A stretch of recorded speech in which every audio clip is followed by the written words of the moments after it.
but they're going to focus on their big brands. I think you got to look at the IP that Microsoft owns as a whole, right? Activision, Blizzard, King, Xbox Game Studios, Bethesda, and ZeniMax. You look at all the IP you own.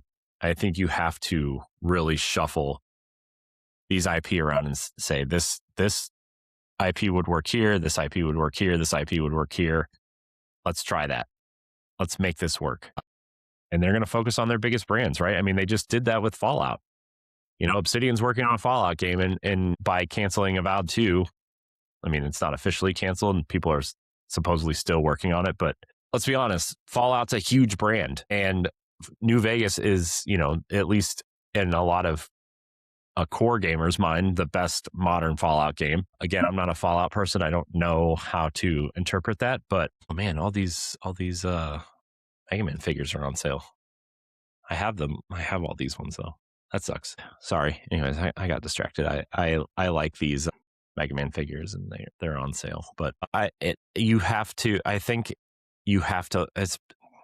me back up.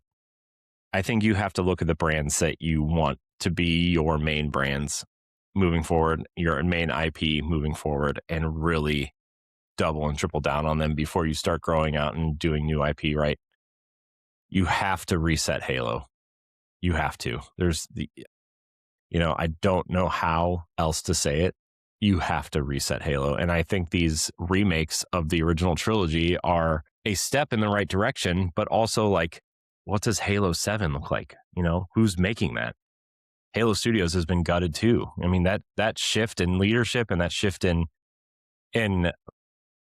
studio developers leaving and contract workers and all that, like the fact that is happening to your quote unquote main IP is not okay.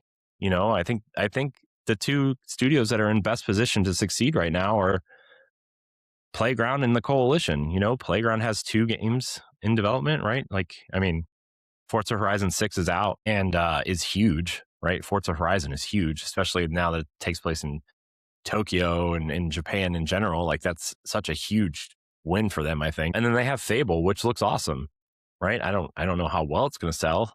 Obviously, it's multi-platform and it's going to be on PlayStation and probably Switch 2 at some point, which is what they've said. But Gears E-Day, I mean, it's a console exclusive.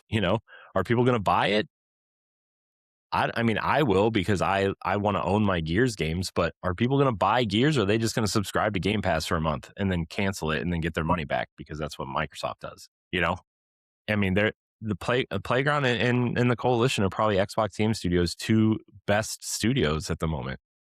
Right? Everybody else is kind of like hands up in the air. Like, what are you doing? If you look at the rest of what they own, Obsidian also, I mean, I would throw Obsidian up there too, with the Outer Worlds and Avowed and Grounded, and they've been pumping out games. And Pentiment also is a fantastic game from what I've heard, right? Like, everybody that has played it loves it. Obsidian, right? Those are your 3 pillar studios right now, and that you have to keep alive and keep working.